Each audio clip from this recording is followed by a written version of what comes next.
Assalamualaikum warahmatullahi wabarakatuh. Yang kami hormati para sesepuh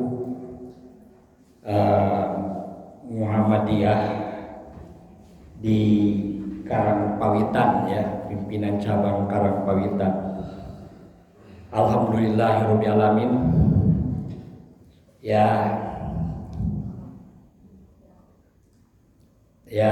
Untuk memulai, karena ini memakai di video begitu ya, maka ada durasinya. Maka saya memulai saja. Bisa bersama Ismail Satrianto Anggap Raja, Ketua Majelis Ekonomi dan Kewirausahaan Pimpinan Wilayah Muhammadiyah Jawa Barat, Ketua Jaringan Saudagar Muhammadiyah Jawa Barat. Alhamdulillahirabbil alamin, yang dimana saya diberi tugas itu adalah ekonomi sebagai pilar ketiga Muhammadiyah. Materi ini insya Allah ada di YouTube. Bapak-bapak, ibu-ibu, ya, para sahabat umat Rasulullah yang saya hormati, nanti jangan lupa setelah pengajian ini selesai, sekarang silahkan buka atau nanti di rumah dibuka materi-materi mengenai keumatan di YouTube. Tulis saja Ismail Satrianto di YouTube, maka materi-materi itu terbuka. Jangan lupa ya ibu dan bapak, subscribe, like, share. Gitu sekarang kekayaannya. Insya Allah itu akan jadi pahala dan bertambah amal bapak dan ibu atau sahabat umat yang Allah cintai. Jadi sekali lagi, jangan lupa subscribe, like, dan share. Saat ini adalah menjadi sebuah kebaikan begitu. Nah, inilah ya ekonomi zaman now begitu. Baiklah bapak-bapak yang saya hormati, kita mulai. Alhamdulillahilladzi arsala rasulahu bil huda wa dinil haq liyudhhirahu 'ala dini kulli wa kafa billahi syahida. Segala puji bagi Allah. Dialah yang mengutus Rasulnya dengan membawa petunjuk dan agama yang benar, agar dimenangkannya terhadap semua agama, dan cukuplah Allah sebagai saksi. Asyhadu an la ilaha illallah wa asyhadu anna Muhammadar Rasulullah. Allahumma sholli ala Muhammad. Aku bersaksi bahwa tidak ada Tuhan selain Allah, dan aku bersaksi bahwa Muhammad adalah utusan Allah. Ya Allah, tambahkanlah keselamatan kepada Muhammad. Bismillahirrahmanirrahim. Kuntum khairu ummatin ukhrijat linnas ta'muruna bil ma'ruf wa tanhauna 'anil munkar wa tu'minuna billah walau amana ahlul kitab lakana khairul lahum minhumul mu'minuna wa aksaruhumul fasiqun. Kamu umat Islam adalah umat terbaik yang dilahirkan untuk manusia, karena kamu menyuruh berbuat yang ma'ruf dan mencegah dari yang munkar. Berimanlah kepada Allah. Sekiranya ahlul kitab beriman, tentu itu lebih baik bagi kamu. Di antara mereka ada yang beriman, namun kebanyakan mereka adalah orang yang fasik. Ali Imran ayat 10 ya. Innallaha ya'muru bil adli wal ihsan wa ita'i dzil qurba wa yanha 'anil fahsya wal munkari wal baghi ya'idukum la'allakum tadakkarun. Sesungguhnya Allah menyuruh berlaku adil dan berbuat baik dan memberi kepada kaum kerabat dan melarang berbuat keji dan berbuat jahat atau memberontak. Ia memberi nasihat kepada kamu agar kamu ingat. Baiklah bapak-bapak yang saya hormati dan ibu-ibu, visi Majelis Ekonomi dan Pariwisata Pimpinan Wilayah Muhammadiyah Jawa Barat periode 2022-2027 sama dengan visinya dari pimpinan pusat, ya. Nanti ke bawah juga sama begitu. Yaitu bangkitnya etos, kreativitas bisnis, kewirausahaan, amal usaha ekonomi yang berdaya saing dalam menguatkan kemandirian Muhammadiyah untuk memajukan kehidupan umat dan bangsa. Baiklah bapak-bapak dan ibu yang saya hormati, kita ini akan memulai dari mana? Ekonomi sebagai pilar ketiga Muhammadiyah, yaitu kita berbicara mulai dari energi eksternal, yaitu uang atau aset. Bagaimana semangat berekonomi itu adalah kita bisa dipercaya dan kita bisa menyerap energi eksternal, yaitu berupa penambahan uang atau aset, ya, baik itu dari wakaf atau dari membeli sendiri. Bagaimana energi eksternal itu bisa terserap kalau seandainya energi organisasinya kuat, begitu. Energi organisasinya itu bisa dipercaya. Lalu dari mana kita akan memulai berpikir? Kita akan mulai berpikir dari pengguna atau pelanggan. Jadi manusia itu sebaik-baiknya manusia adalah yang berguna bagi orang lain. Jadi bagaimana warga Muhammadiyah ini, orang-orang Islam ini, konsentrasinya adalah bagaimana untuk melayani orang lain, melayani pengguna atau melayani pelanggan. Kalau ini bisa dilakukan, maka otomatis energi eksternal atau uang atau aset akan berdatangan kepada kita, karena kita termasuk orang yang dipercaya. Bagaimana sekarang supaya kita ini melayani pengguna dan pelanggan ini bisa dipercaya? Yaitu kita harus mampu menjadikan orang lain puas hatinya tersentuh oleh diri kita. Istri bisa memuaskan hati suaminya, suami bisa memuaskan hati istrinya, tidak mengecewakan. Begitu juga pemimpin bisa memuaskan bawahannya, bawahannya bisa memuaskan atasannya. Jadi pengguna kita atau pelanggan kita puas hatinya tersentuh. Lalu siapa pelanggan kita, pengguna pertama kita ini? Yaitu Allah. Jadi pengguna dan pelanggan kita ini adalah Allah. Lalu siapa? Manusia. Dimana jika Allah itu puas hatinya tersentuh atau manusia itu puas hatinya tersentuh, maka di sana akan ridho orang. Artinya tidak kecewa. Supaya kita tidak, Allah atau manusia tidak kecewa, maka manusia harus membuat produk atau karya.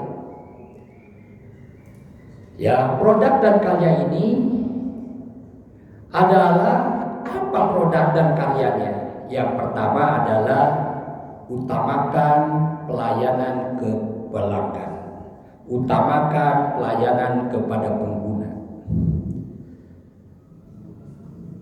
yaitu prioritaskan Allah dengan sholat dan kerja berjamaah. Jadi Bapak dan Ibu yang saya hormati, lupakanlah sekarang ini sholat sendiri-sendiri. Ya, bahwa sholat itu adalah harus berjamaah. Ya, begitu. Karena sholat berjamaah itu 27 derajat. Lalu rajin ya penawaran. Ya, rajin penawaran. Kalau istilahnya rajin berdakwah, menawarkan kebaikan. Ya, rajin melakukan. Lalu dengan apa? Tentu saja dengan menggunakan HP sekarang ini. Jadi HP dengan menggunakan WA begitu, dengan menggunakan media sosial. Ya ini sesuatu yang tidak pernah kita temukan pada waktu zaman kita ini dulu ya, pada waktu muda begitu. Dan pelayanan harus cepat serta antar jemput begitu, serta memiliki produk tanpa cacat, berkualitas dan terstandarkan. Jadi Ibu dan Bapak yang saya hormati, kenapa Allah harus diprioritaskan? Ya, karena memang Allah itu yang Maha Pemberi, Allah itu yang Maha Penolong begitu ya. Begitu. Kalau kita tidak konsentrasi pada sholat berjamaah begitu, bagaimana Allah akan mendahulukan kita? Yang kedua adalah manusia. Siapa manusia yang mana yang sumber keuangan itu? Ya tentu manusia sumber piduiten begitu. Manusia sumber uang. Yang namanya manusia sumber uang yaitu di mana manusia itu biasa dihormati karena dia pejabat, dia punya uang begitu. Yang kedua siapa? Orang-orang yang menjadi pekerja keras. Ya. Nah, mereka itu adalah biasa berdisiplin, maka itu harus tepat waktu dan sebagainya. Ini tadi tidak tepat waktu ya. Padahal di sana saya sholat berjamaah dulu Pak. Harusnya sholat berjamaah di sini ya. Di WA harus diusahakan di sini. Oh iya. Lalu yang selanjutnya adalah yang berpendidikan tinggi begitu ya, yang memiliki latar belakang pendidikan. Nah itu biasanya punya uang dia. Lalu mereka biasa bersaing ya untuk sukses, biasa menghormati pelanggan, ya biasa melayani orang-orang yang punya uang itu. Lalu jarang kecewa karena dia sendiri tidak pernah mau mengecewakan orang lain. Nah inilah yang harus kita pahami begitu ya. Nah, maka itu apa yang harus pertama kita pahami itu, utamakan sholat berjamaah. Karena sholat berjamaah itu nilainya adalah 27 derajat. Jika ini terbiasa, kita ini di sini dalam benak ini untung gitu. Jadi kalau tak kalah sholat sendiri merasa tidak untung, ya jadi tidak unggul ini cara berpikirnya. Tapi karena dia suka sholat berjamaah, pikirannya menjadi berkualitas karena selalu keuntungan. Lalu apalagi sekarang ini maksimalkan penggunaan HP. Jadi maksimalkan penggunaan HP. Nah ini apa yang sedang digunakan saya. Ini track penggunaan HP. Kenapa? Karena berbicara di sini bisa ke seluruh dunia nanti ininya viral gitu ya. Maka itu harus subscribe, like, share gitu. Ya ininya. Dan yang ketiga adalah gunakan teknologi terapan. Lalu harus dipahami bahwa zaman sekarang ini budaya hidup lebih praktis. Segala sesuatu sudah menggunakan HP.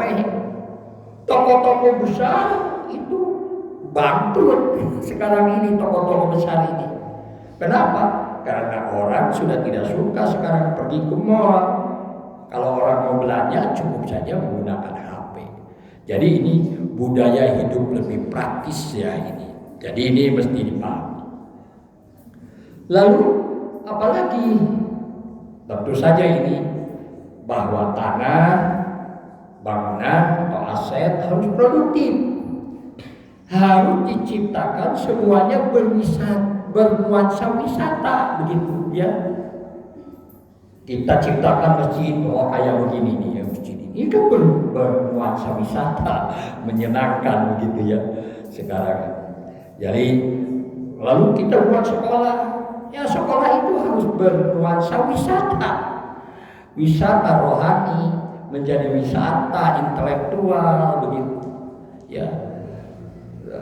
Nah ini gunakan. Lalu yang selanjutnya adalah bahwa tentu kita ini memiliki pesaing begitu ya, memiliki pesaing dan orang-orang juga sama seperti kita sedang berusaha untuk apakah kita ini akan mampu bersaing atau dimakan oleh persaingan. Nah, kalau kebetulan kita memahami ini ternyata terjadi penurunan pendapatan, semakin hari pendapatan kita semakin berkurang, maka ini ancaman terhadap umat Islam begitu ya, ancaman terhadap kita. Jika ini ternyata semakin lama pendapatannya meningkat, maka inilah menjadi peluang, menjadi sumber energi eksternal. Maka itu kita harus semakin menyadari bahwa kemampuan kompetensi manusia dalam mengelola aset ini harus betul-betul dipahami.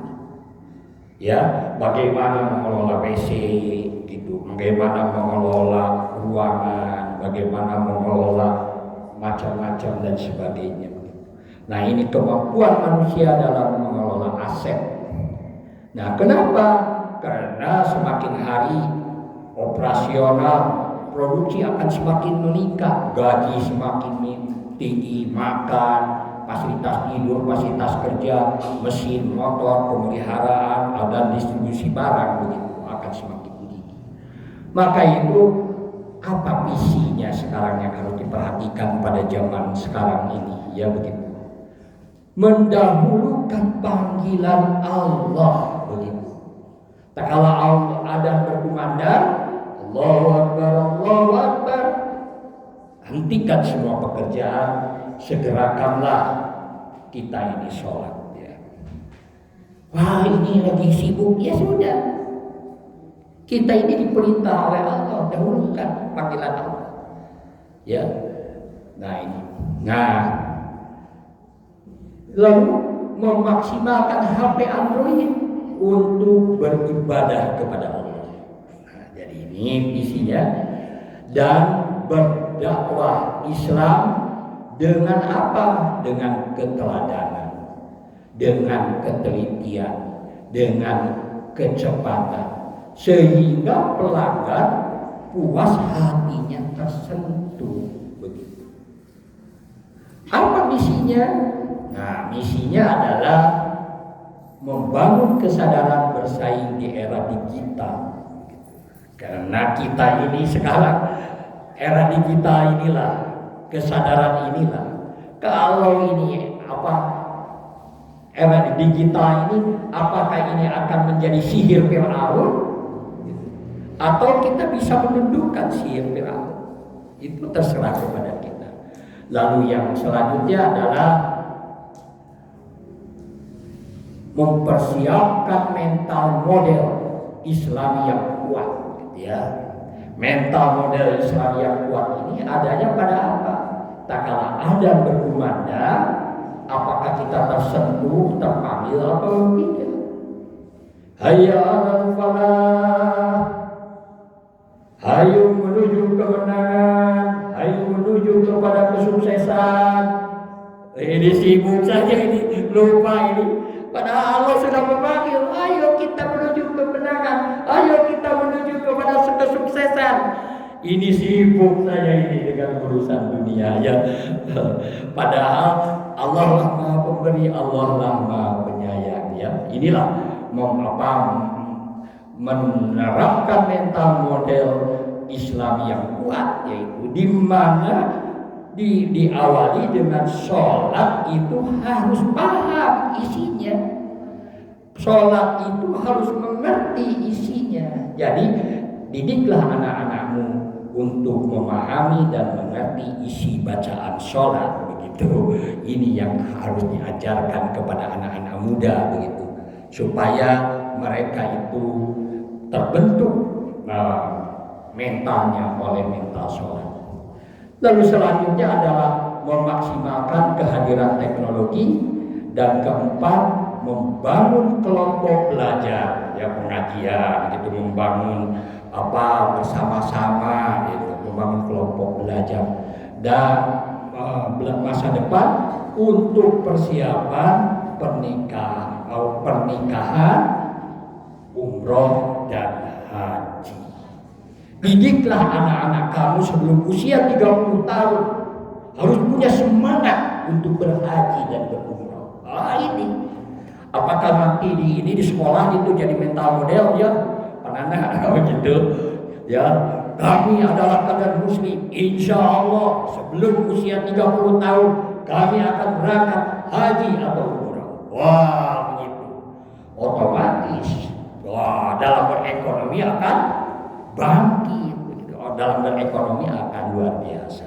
Inilah misinya. Strateginya bagaimana?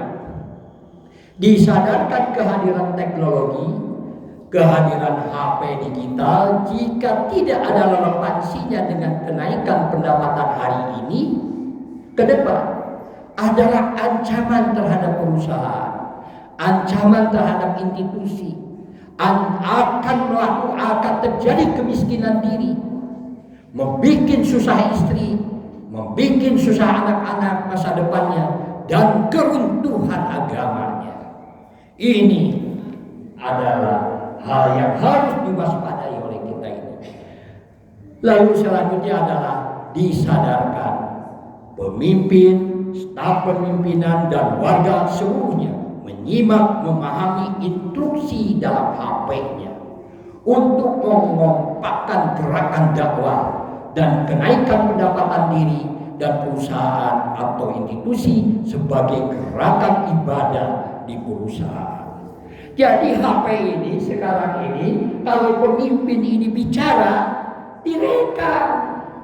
Bagaimana sekarang ini khutbah ini dipasang ini Pak Nana, ini khutbah ini dipasang monitor begitu di depannya itu, ya, direkam.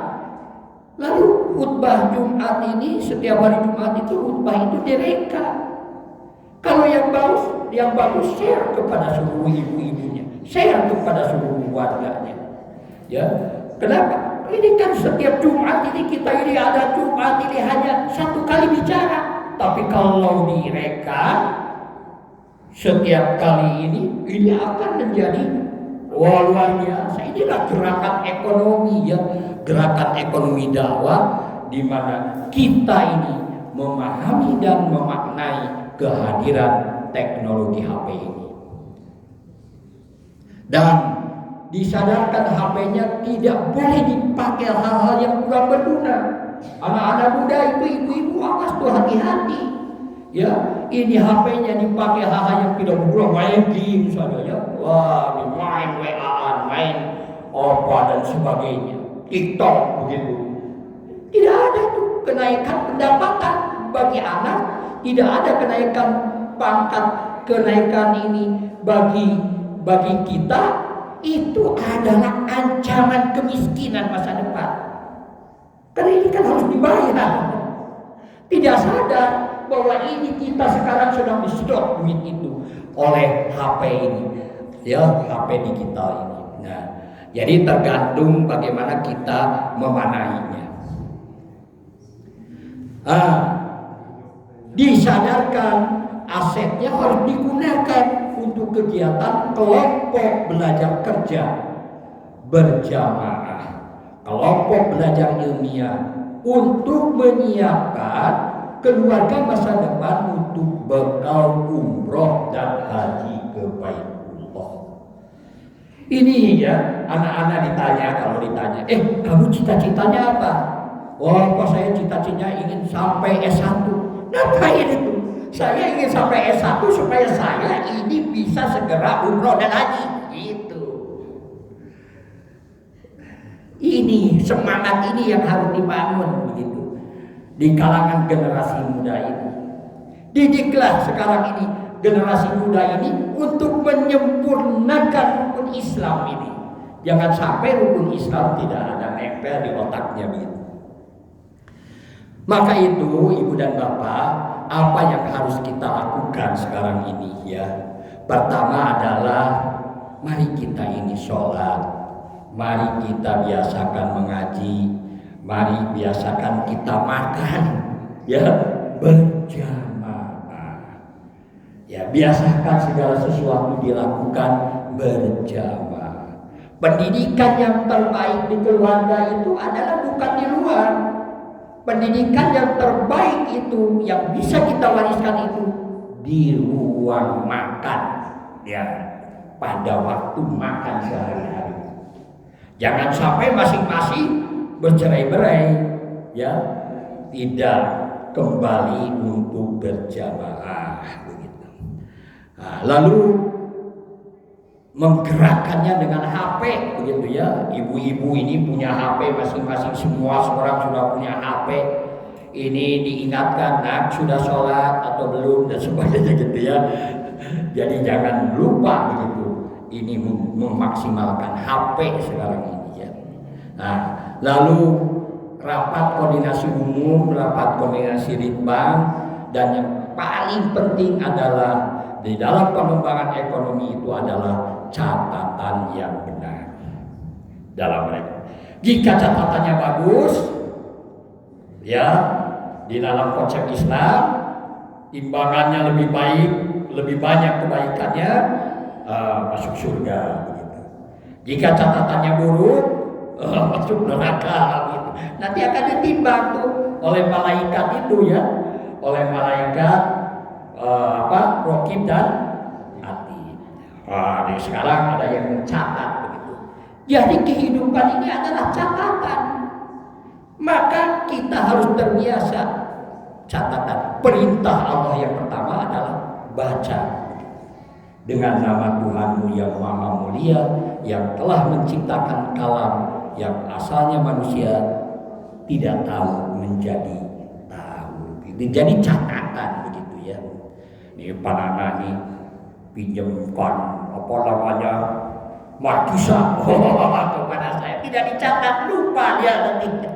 Tapi kalau dicatat insya Allah ya tidak akan lupa begitu. Baiklah. Jadi rapat koordinasi dalam rapat litbang itu apa yang harus dievaluasi? Yang pertama kali setiap kita rapat itu adalah kepuasan pengguna. Yang kedua adalah di mana kita untuk memuaskan pengguna atau pelanggan itu adalah mengevaluasi produk atau karya kita begitu. Apa sudah tepat? Jika ini memang bagus begitu, maka akan terjadi yang namanya pertumbuhan organisasi. Ranting-ranting terus akan berkembang begitu ya. Amal usaha akan terus banyak begitu, dan sebagainya. Usaha bisnis juga terus akan. Kenapa? Karena kita ini menjadi orang-orang yang dipercaya. Maka pertumbuhan organisasi. Jadi jika tidak terjadi pertumbuhan organisasi, wah ini harus hati-hati ini. Kalau tidak tertipu, terkutuk. Gitu. Kalau berkurang, terkutuk. Kalau tidak tertipu. Ini sudah jam 6 ya. Ya mana ini. Lalu iklim organisasi ya yang sehat. Nah, iklim organisasi itu kesadaran manajemen ya. Maka inilah yang namanya kekuatan dan kelemahan, dan inilah yang dinamakan budaya nilai norma organisasi. Jadi ini kan ada 9 langkah usaha sebelum kita ini ya, dan harus ditekuni satu usaha itu sekitar 5-6 tahun. Jadi kalau satu usaha belum 5-6 tahun belum diuji begitu ya. Jadi usaha itu dalam sebuah produk harus 5-6 tahun. Satu adalah langkahnya berani memulai membuat kantor. Gitu. Jadi jadikanlah rumahku adalah kantorku, kantorku adalah rumahku, ya begitu. Di rumah sendiri atau tempat kontrakan. Di lingkungan masjid-masjid Muhammadiyah. Masjid-masjid Muhammadiyah harus menjadi pusat pemberdayaan, peningkatan ekonomi umat Islam, gitu ya. Jangan sampai kita punya masjid begitu, ternyata tidak ada pengaruhnya terhadap peningkatan ekonomi lingkungan. Nah ini harus menjadi PR bagi kita. Kedua, rajin menawarkan produk kapanpun, dimanapun, sedang apapun. Yang ketiga, handphone Android dimaksimalkan kegunaannya dan menggunakan teknologi yang terbaru, lebih murah, lebih cepat, lebih tersendarkan, lebih baik.